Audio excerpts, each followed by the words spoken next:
জনগণের অবরোধ, অবরোধ।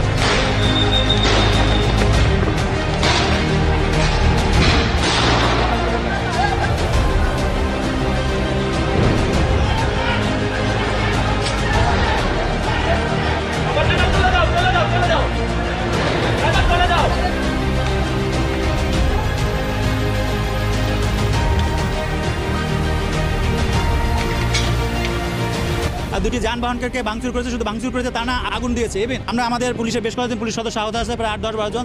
শেখ হাসিনা বীরের বেশে আসবে ফিরে বাংলাদেশে, কে বলে রে মুজিব নাই, মুজিব সারা বাংলায়। শেখ হাসিনা আসবে, বাংলাদেশ আসবে। এবার ঢাকা দুহারে রাস্তা অবরোধ করে আওয়ামী লীগের অসহযোগ আন্দোলন, লাঠিসোঁটা নিয়ে গাড়ি ভাঙচুর ও রাস্তা অবরোধ করে ব্যাপক তাণ্ডব আওয়ামী লীগের নেতাকর্মীদের। পুলিশের সাথে দফায় দফায় সংঘর্ষে রণক্ষেত্রে রূপ নেয় রাজপথ। ঢাকায় আওয়ামী লীগের আন্দোলন দমাতে যে পরিকল্পনা করেছিল ইউনূস সরকার ও তার সমন্বয়করা, তা বেচতে দিয়ে রাজপথ দখলে নিল নেতাকর্মীরা। আওয়ামী লীগ হলো ফিনিক্স পাখির মতো ধ্বংসস্তূপের মধ্য থেকেও আবারও জেগে উঠবে, এত সহজে শেষ হয়ে যাবে না।